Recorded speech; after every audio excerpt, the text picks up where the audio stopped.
How we can transform the way our cities are governed. Let me begin with the story of Manoj.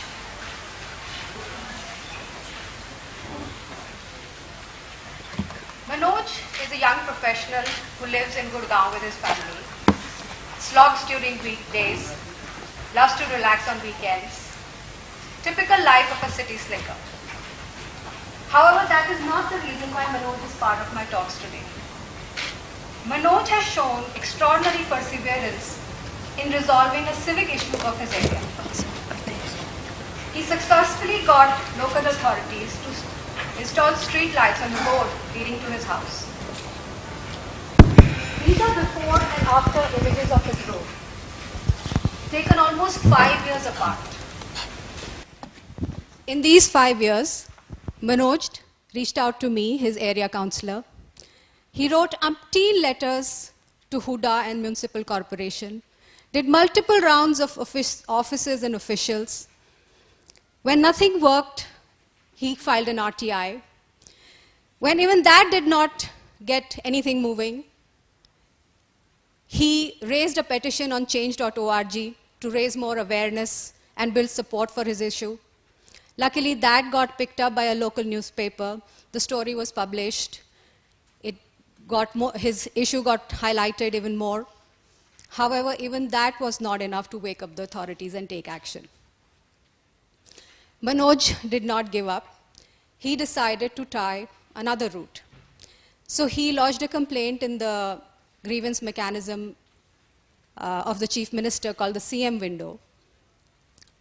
The CM office took cognizance and they asked for response from the officials in Gurgaon, who in the first instance replied that the streetlights already existed and closed the complaint. A shell-shocked Manoj still persisted and got his grievance reopened. Finally, after 5 years, streetlights were installed on his street. Have you had an experience like this or a similar experience? Anybody here? Have you felt that there are multiple agencies in our cities, but none that seems to respond or listen? Have you felt that you don't know who runs our cities? That you don't know who's accountable? Well, that's fine, because no one runs our cities, or no one person runs our cities. And we have this extremely detrimental situation where citizens don't know how to raise their issues and seek solutions. Like we saw in Manoj's example, they don't know whom to approach and what to expect. And our issues of bad roads, pollution, congestion, waterlogging just keep rising. All because there's no one at the top where the buck can stop. So what is the real problem? The real problem is that in our cities, those who are accountable, the elected representatives of the city, the councillor and mayor, are ceremonial figures. They are not empowered to lead the city and take decisions. On the other hand, it's the unaccountable bureaucracy which has decision-making and executive powers. Now, that's a huge anomaly in democracy, whose basic tenet is that executive power must rest with an elected body or person. Let me share my experience with you as a councillor. Soon after I was elected, some residents offered to set up a portal for me, which would be a communication channel between me and the residents. The residents could inform about the issues that they were facing, and I could access this information centrally in an organized manner and work on my to-do list. Seemed like a perfect solution. However, only in theory. I soon realized that this communication channel that I had opened up abruptly ended with me. When I took these issues up with the municipal corporation officials, they were under no obligation to take action. Because according to the Municipal Corporation Act, councillors could only recommend. So for most part of my 5-year term, I spent as a postwoman, receiving issues and taking them up with the authorities. I had a piling list on one end and a choked pipeline on the other. Yes, some issues got resolved, some matters, sometimes, but it was ad hoc. And it was more driven by my personal rapport with the official concerned. It used to shock me that files related to small works in my area needed approvals from officials sitting in Chandigarh. And mind you, these are physical files with paper. So they can't be sent over email. They have to go to Chandigarh. And I imagine they sit in a vehicle and are taken to Chandigarh and do this journey back and forth multiple times. So is it any surprise that any approval took from anywhere from 6 months to a couple of years? You see, because I held a position that I had been elected to, people had expectations from me.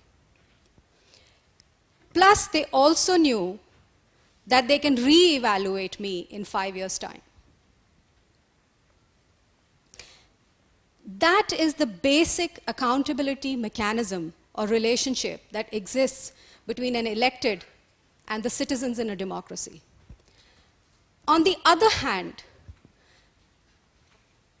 it is the permanent bureaucracy. It is very difficult to subject them to any, by the very nature and design, to subject them to any kind of accountability measures directly to the citizens. So, is this how cities across the world are governed? No, absolutely not. Cities across the world are governed in a decentralized manner. They are governed from within the city by the elected representatives, the councillor and mayor of the city. In fact, such is the important position of a mayor that when our Prime Minister visits cities abroad, they not only meet their counterparts, they also have meetings with the mayors of those cities. Here is our Prime Minister meeting mayors of cities across the world. We have the mayor of London there, mayor of New York, an ex-mayor of New York, mayor of Paris, mayor of Vancouver in Canada, mayor of Hamburg, Germany, mayor of Durban, South Africa, mayor of Busan, South Korea. And this last image is very telling, actually. In this image, an agreement of collaboration is being signed between the city of Varanasi and the city of Kyoto in Japan. Representing Kyoto is their mayor, and next to him is the Prime Minister of Japan. Representing Varanasi is a bureaucrat. No sign of mayor of Varanasi. So, was it always like this in India? Did our cities always suffer this fate? Were they always disempowered? Again, the answer is no. Let us trace the history of city governance in India. Let me take you 5,000 years back to the Indus Valley civilization.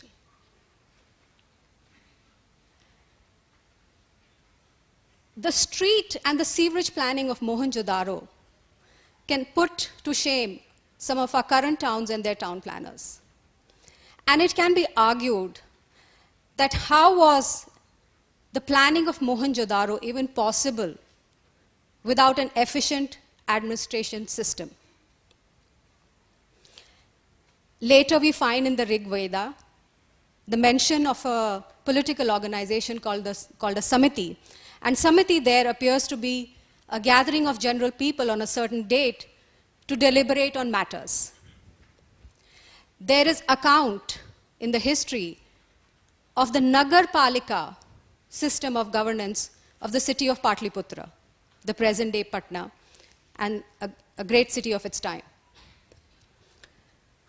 When the British arrived, or before the British arrived, villages in India had the panchayat system of governance.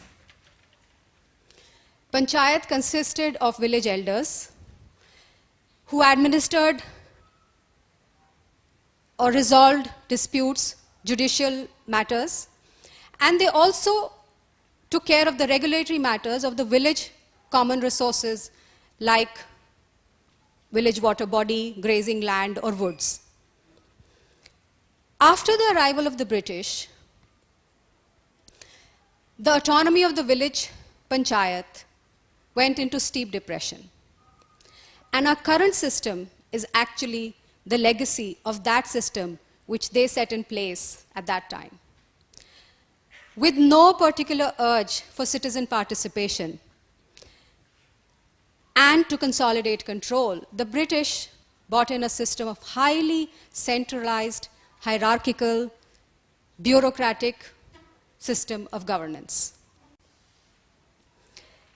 On 26 January 1950, when our constitution came into effect, two systems of government were strengthened, the central government and the state government. 45 years later, after numerous government set-up committees recommending decentralization, the parliament amended the constitution. In 1993, the 73rd and the 74th amendments of the constitution, which are called watershed moments in the history of decentralization, established panchayats and municipalities as the third tier of government and left it to the states to devolve powers. It's been 25 years, but states have clung on to the control that they have over our cities.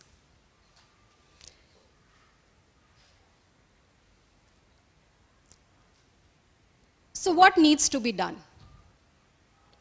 And what do you and I need to do? We need mayors to function as the CEOs of the cities, just like the Prime Minister is the CEO of the nation and the Chief Minister is the CEO of the state. Now, I would call for a revolution by city residents demanding decentralization, but TED Talks are not where revolutions begin. So practically speaking, the first thing we must do is to petition our MLAs, asking them to empower our cities and their elected representatives. The next thing that we need to do is to really start valuing and owning our democracy. Our own attitudes towards the importance of local governance are not very encouraging. Let's look at the voting trends. As the level of government comes closer to us, its functions impact us more closely on a day-to-day basis. And looking at the trend here, one would expect the municipal elections to have highest number of voter participation at 80%. But municipal elections see least participation. We must build. Firstly, we need to understand that citizens are paramount in a democracy in making what it is. We must arm ourselves with the knowledge of how to play the role of a citizen in a democracy. Often when I was a councillor, people not only took up issues with me, which were civic issues and came under the municipal purview of municipal corporation, they also took up issues like something with a facility run in a state government hospital, or traffic congestion, or electricity infrastructure. Now these are state subjects. Likewise, it's common for people to take up civic issues, municipal issues, with their MLAs and MPs. With a hazy and a downright poor understanding of the responsibilities of our elected representatives at the different level of government and the official in these levels, we cannot effectively hold them accountable. We must get the knowledge of the different functions of the government at different level. And if that means reading a version of Constitution for Dummies, then so be it. And armed with this attitude and with this knowledge, we have to engage with the system more, either from the outside, like Manoj did. Imagine a city full of residents, of citizens like Manoj. Or from the inside, contest elections. Be the leader that you want to see. I'll end here. Thank you.